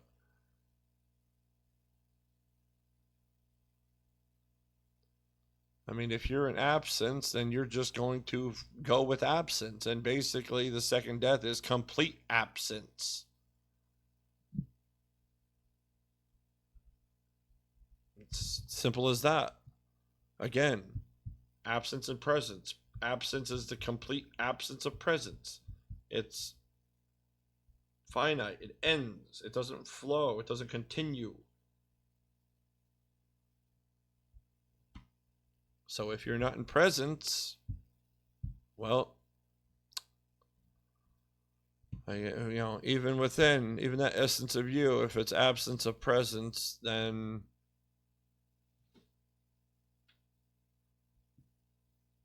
Kaiser, husky dog.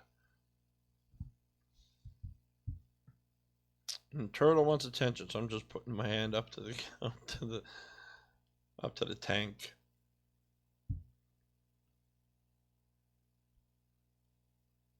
Come on, get out of there. All right. 71, Yeshua said, I shall destroy this house and no one will be able to build it.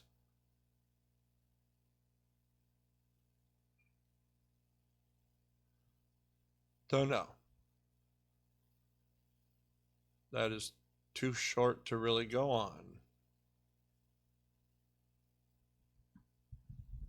72, a man said to him, tell my brothers to divide my father's possessions with me.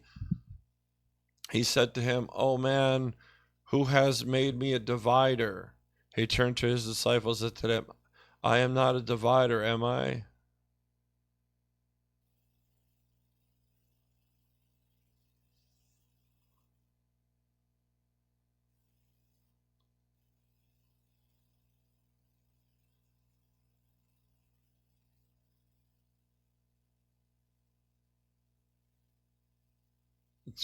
It sounds like about equality to me. Cooperation and equality. It's like, that's not really something you want to give out yourself. And then it's like divide, to be the singular divider. It's like, that's where all the contempt is directed. Whoever doesn't get equal is always going to blame the divider. Even if the divider is unbiased or uninvolved in simply reading, a list on a note.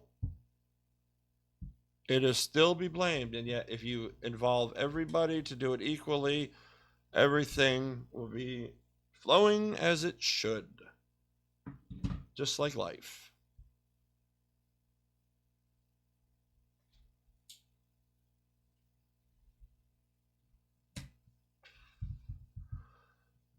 Uh, 73, Yeshua said, the harvest is great, but the laborers are few. Beseech the Lord, therefore, to send out laborers to the harvest. Oh, excuse me. Oh, that one creeped up.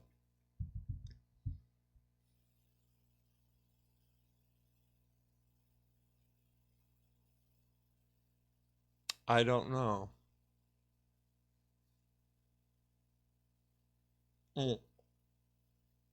Ah, okay, I get it.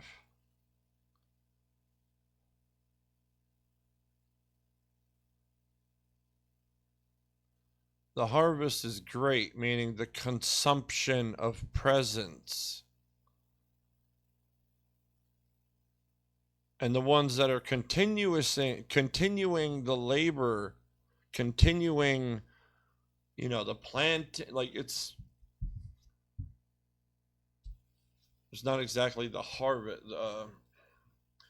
If all you do is, let's see. Well, the harvest is more, but the labors are few. Well, that could be read as there's more prosperity, but few laborers that are willing to do the work to reap the rewards, the harvest.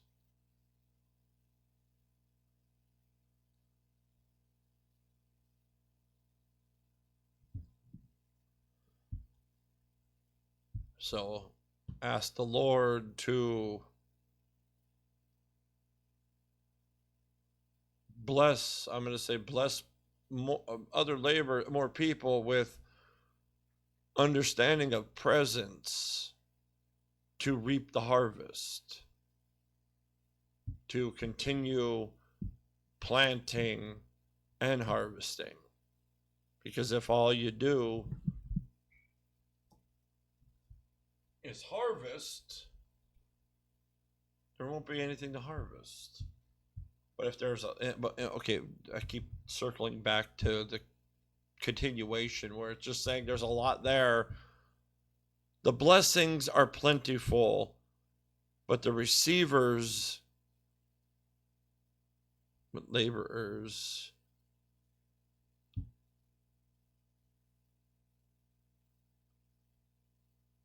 that's a hard one. Because I keep getting entangled in understanding the flow of harvesting, planting, growing, harvesting, replanting, the tilling, everything. It's a process. But this is only talking about the harvest of it. And it's throwing me off, so I'm moving on.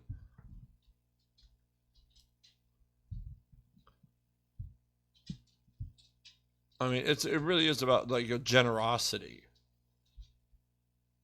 It's like suddenly you have a larger harvest than what you could gather. So share the plentiful. You know, go to your neighbors. Hey, you want some food? Come help me. There's plenty to harvest. And what kind of people do you want to ask? The people in presence of life from the Lord. It's like that harvest only they can receive. Otherwise, it's absence, and well, nothing's going to grow again.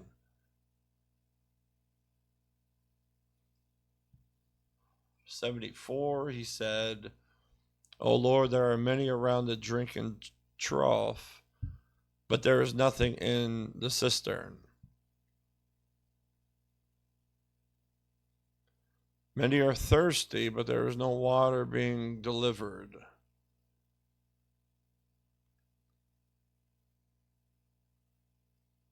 Deeper meaning, many are thirsty for knowledge of life itself, but there's nobody giving it.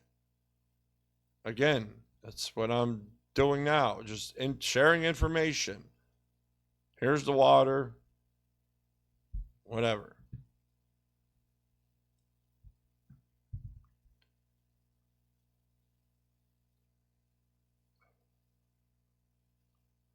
So yeah, just everybody wants to hear and reward, but nobody is expressing, nobody's teaching, nobody's telling, there's no water coming. There's no words coming. It's like if nothing is shared, the only thing that will remain is ignorance and absence. That's what ignorance gives. Primarily, it gives absence.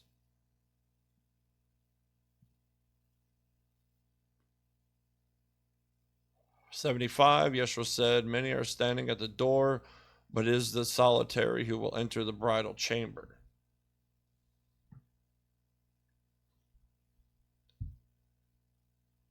I don't know bridal chamber.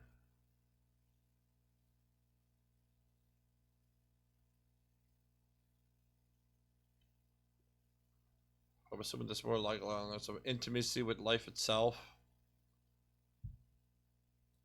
And those who are less influenced by ignorance and absence are closer aligned to knowledge, understanding, and presence will enter the bridal chamber. Because those in solitude are less influenced by the ignorant absence of others.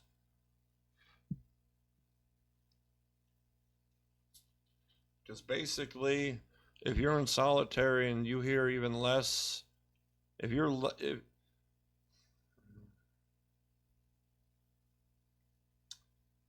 you have less ignorant influence, then you have less falsality and ignorance to dig through. If you're searching for one piece, if you're analyzing one piece of paper, and suddenly everybody's throwing their piece of paper on your desk, you're going to have to sift through looking for it while people are still throwing their papers on your desk. What does solitude give you?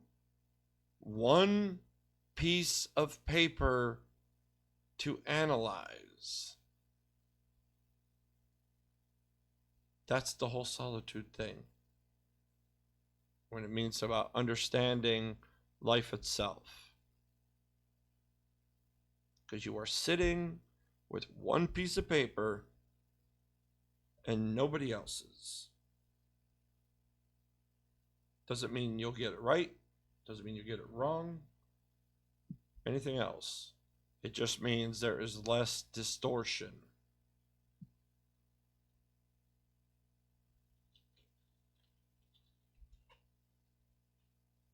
The only reason solitude and silence is scary or anything negative to anybody is because of those skeletons in the closet. Nobody likes to sit in silence because then they get confronted with their wrongdoings against life itself, whether they're knowing of it or ignorant of it, because the more you understand, the more skeletons become crystal clear. That is why you need to clear that some bitch out. I'll say that plainly. Clear it out. Tear down the closet. Take out the skeletons. Empty them out. Accountability. Stick with the now, and be accountable as it appears.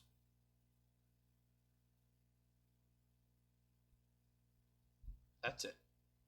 It's not become sinless. It's be present and accountable and honest in all ways in the very moment and continuous moments of the now, the present now.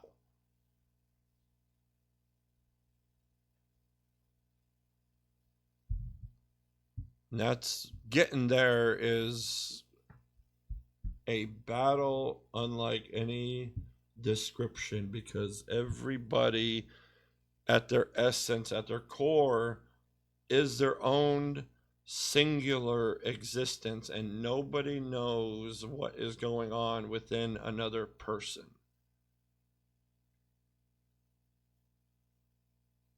So like I said, that battle with your own skeletons is no other human being can express anything on it. Only you. Nobody could say, well, that's simple. I dealt with that. It doesn't matter if it's simple in and of itself without including the other person. You know, if somebody was bullied growing up, you know, I was all the way up through middle school, from second grade through middle school.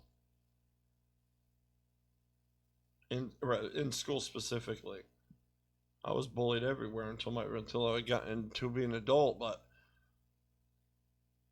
it's like, can everybody handle it? Like, is that bullying worse in and of itself than somebody else's? It's like, yeah, it could be. If somebody was bullied only for 1 year versus somebody who's been bullied for multiple, yeah, the thing itself is bigger, is more. But that doesn't tell you the person themselves, whether they can handle, whether they're built naturally to be able to handle all of it or less of it, or who it is that dictates that. It's the person themselves and how they were made, formed, being, etc.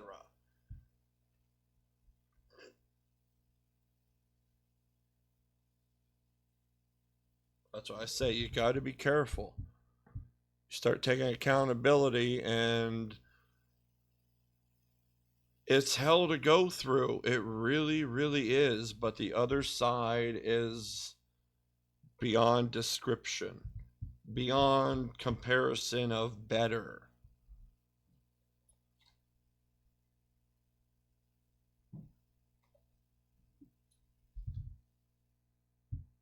$2. Let's see.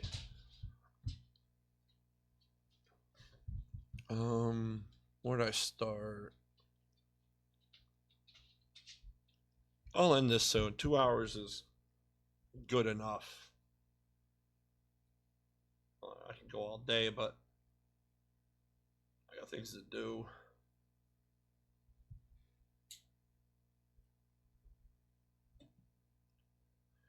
And that's the thing, too. I could sit here and do this just like this on anything at all, not just biblical things, anything at all day, and enjoy it.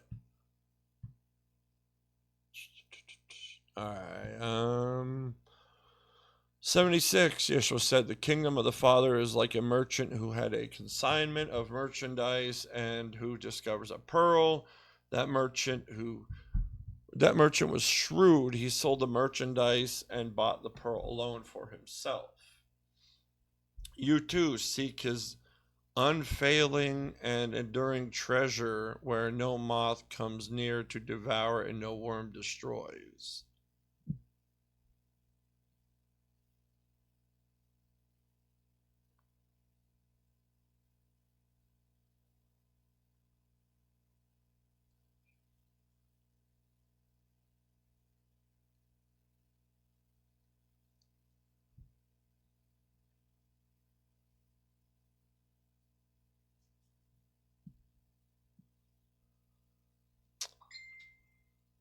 That scared me.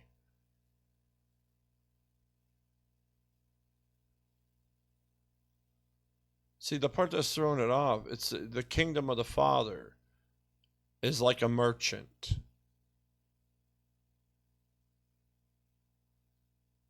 I don't know if there's multiple ways it's put. I always took the merchant as a person. There it's referring to it as heaven. The kingdom of that which is God is heaven. It's saying heaven is like a merchant who had a consignment of merchandise, who had a lot of merchandise, discovered a pearl. Heaven was shrewd, sold the merchandise, and bought the pearl alone for itself. You too seek his unfailing and enduring treasure where no moth.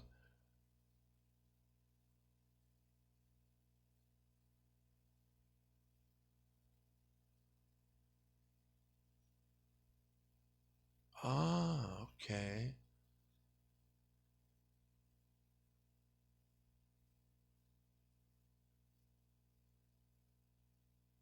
Well, that makes sense now. Why it would buy the pearl? Why would it buy the pearl itself for itself? Why would what's referring to heaven buy the pearl and not a man? Both, actually. The flow of life is what matters most. To and from harmony. That goes from heaven down to man. Both references. Because without that which is life and the flow of it, there is no heaven. There is no man. And the pearl, that's from God, that which is life itself, the flow of it. So obviously heaven itself would need it, because without the foundation, its structure doesn't hold. Again, it's building on sand.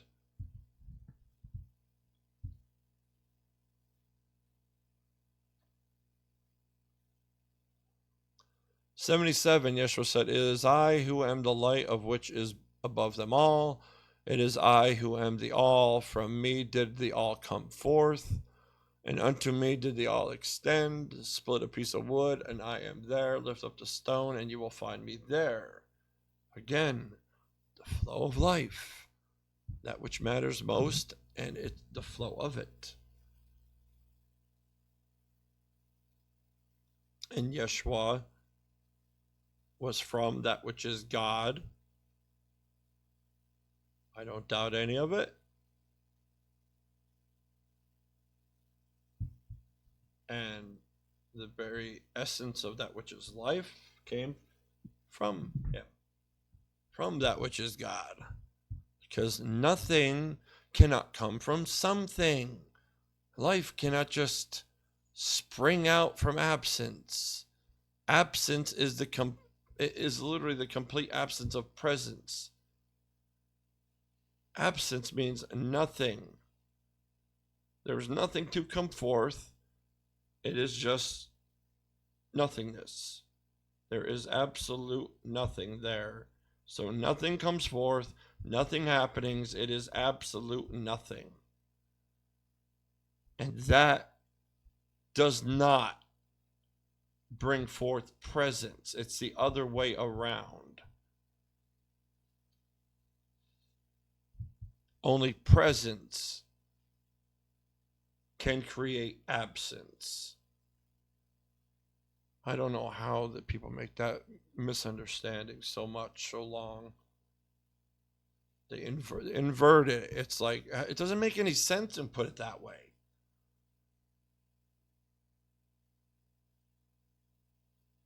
It really doesn't. Something from nothing. That's as illogical at even an elementary level than it gets. And yet, it's not regularly put like that. Hello, Mr. Snuggles. It's my kitty. My kitty. Meow. There's my snuggle buddy. King Snuggles. Meow. The only hierarchy in the house. King Snuggles, my cat. Tabby cat. Had him since 2012, I believe. Before I even knew my wife. That's why he's the king of the house, and he has the attitude to back it up. Yeah, lift up a stone, you'll find me there. It's like, again, understanding.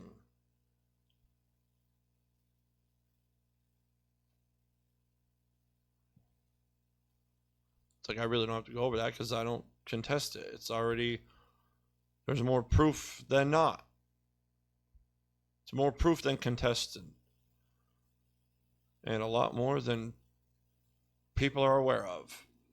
78, Yeshua said, why have you come out into the desert to see a reed shaken by the wind, and to see a man clothed in fine garments like your kings and your great men? Upon them are the fine garments, and they are unable to discern the truth. Again, the ridiculousness of hierarchy. It's just breeding ignorance. There's only one hierarchy that matters. There is that which is God, and that which flows directly from him, and then there's everything else. That's it. That's the whole enchilada. It doesn't matter if it's from another galaxy in physicality or another dimension or spirituality.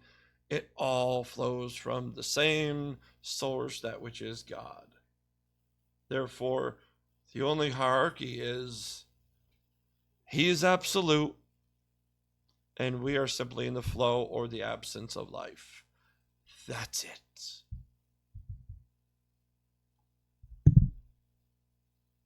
And when you're obsessed with ignorance, fine garments, wealth, nonsense, you're unable to discern truth.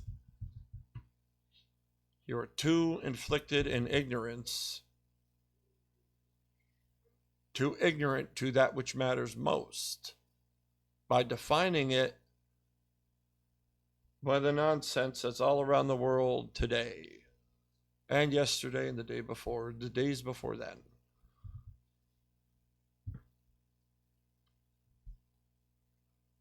"79, a woman from the crowd said to him, Blessed are the womb which bore you and the breast which nourished you.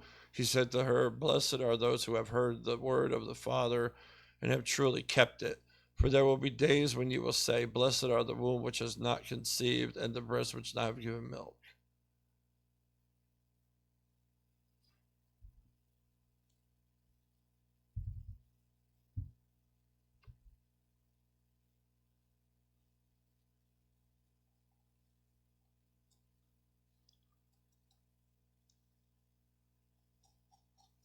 It's naming the difference between blessing presence and the flow of life.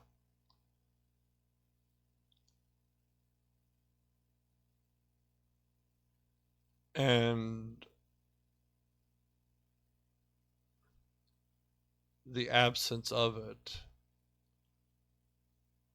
Like if okay, say like, blessed are the womb which is not conceived and the breast which not have given milk.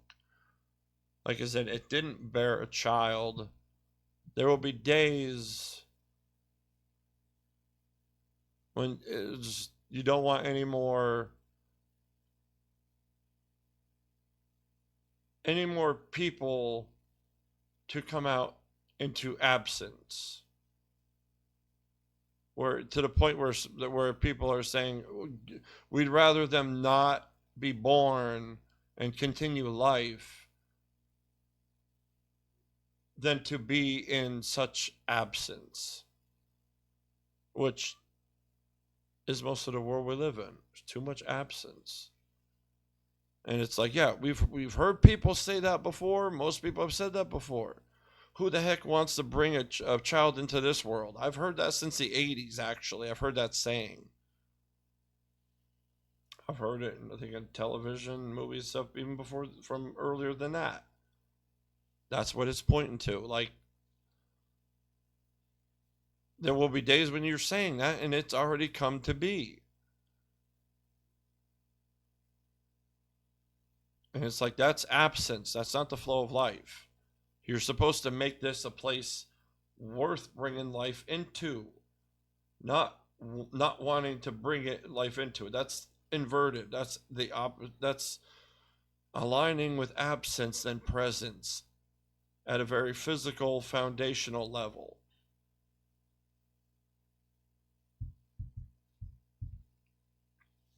I'll end this on 81.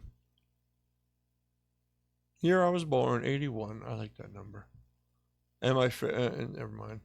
All right, 80, Yeshua said, He who has recognized the world has found the body, but he who has found the body is superior to the world. That again?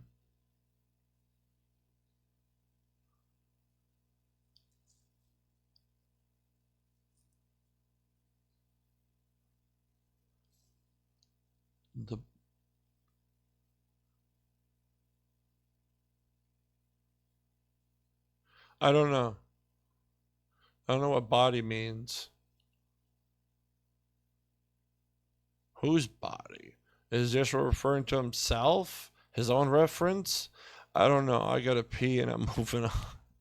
I'm going to do 81 and then I'm going to call it. 81, Yeshua said, Let him who has grown rich be king, and let him who possesses power renounce it.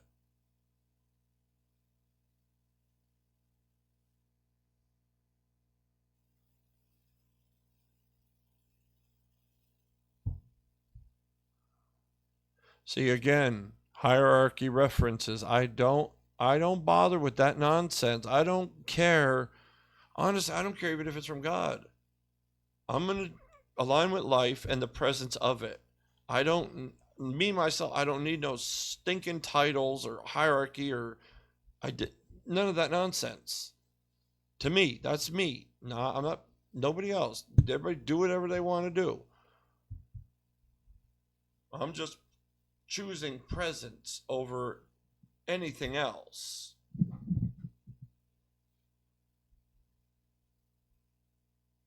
It's all I want to do. Just express presence and understanding. That's it. And be in it.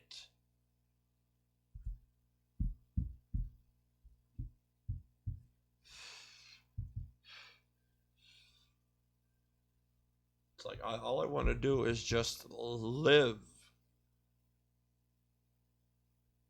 Live with life and the presence of it. Titles, hierarchy, all that nonsense, that's downwind, downflow, that's irrelevant foundationally, basically. Whereas what I said is as good as it gets. Anything more is unnecessary and just noise.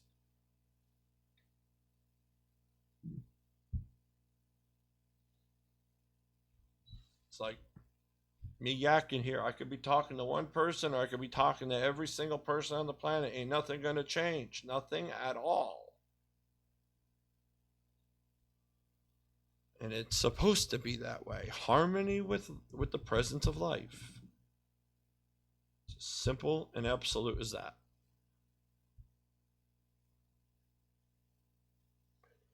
All right, I gotta pee. Yeah, that bluntly. I hope anybody listening to this enjoys it. And let's see, I don't think tomorrow, Friday the 6th, I'll be able to. Maybe Saturday, if not another one, maybe in a little while if I feel like doing more. Until then, come on, move it. I'm going to